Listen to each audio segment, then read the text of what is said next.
So as we move into section 7.4, working with inequalities and sets, we have a question like this. Represent the set of on the number line and by using interval notation.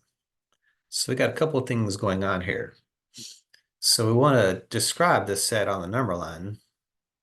And also there's this thing called interval notation.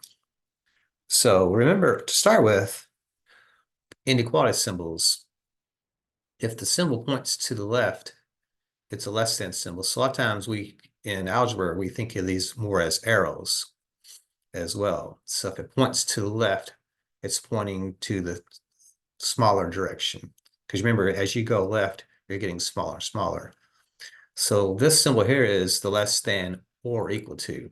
So it can be less than or equal to. So it's kind of has a double, two things going on there. Because remember, or means one or the other. It's either less than or equal to. You cannot be both less than and equal to, less than or equal to. So it's one or the other on there.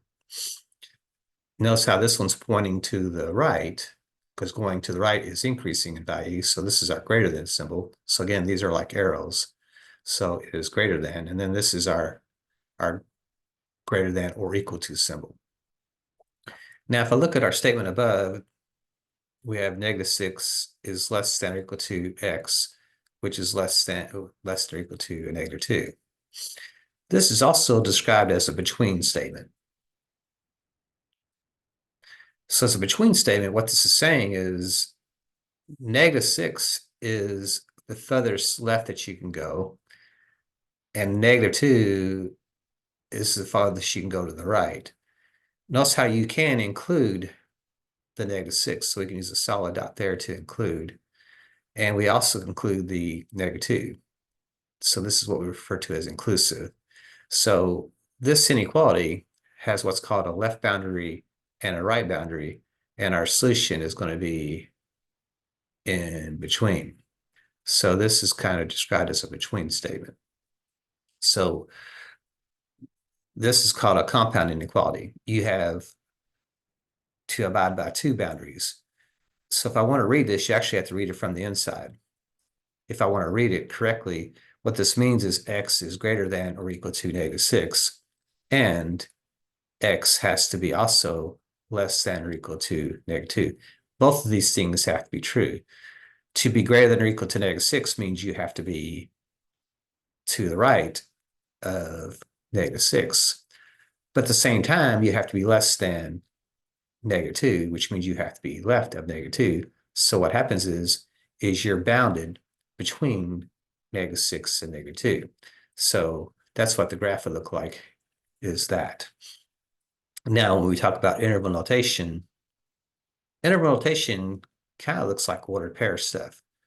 So you'll have either a bracket, an open bracket,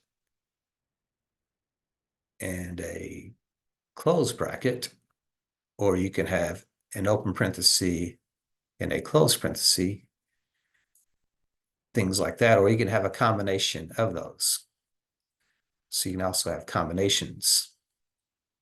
You could have a bracket and a parenthesis, or you could have a parenthesis and a bracket.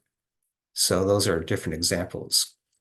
So essentially what we got going on here is if you're doing interval notation, in interval notation, you have to identify the left bound.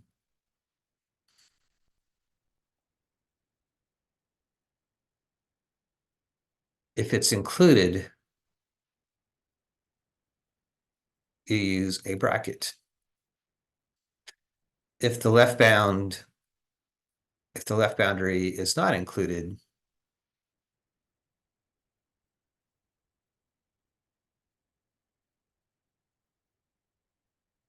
we have to use an open parenthesis.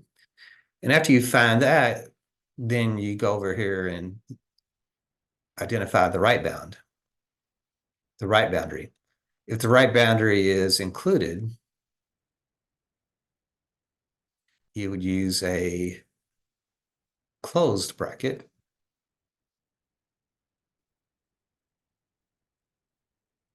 the right boundary, if the right boundary is not included,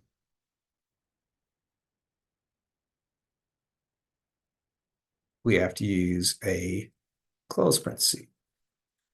So if you look up at the number line really helps us pick up on the left boundary and the right boundary. So notice how the left boundary is the -6, and notice how it's included with a solid dot. So if I'm using interval notation, we should have a left boundary with the -6, and then we separate the left boundary and the right boundary with a comma. Then if I look at the right boundary, it's a -2, and notice how it's also included. So we also use a bracket there. So the -2 is our right boundary, and it is also closed. So interval notation takes on this look right here. So what this is saying is our set is all the numbers between -6 and -2 inclusive. That's kind of what that means, is all the numbers between -6 and -2, including the -6 and -2.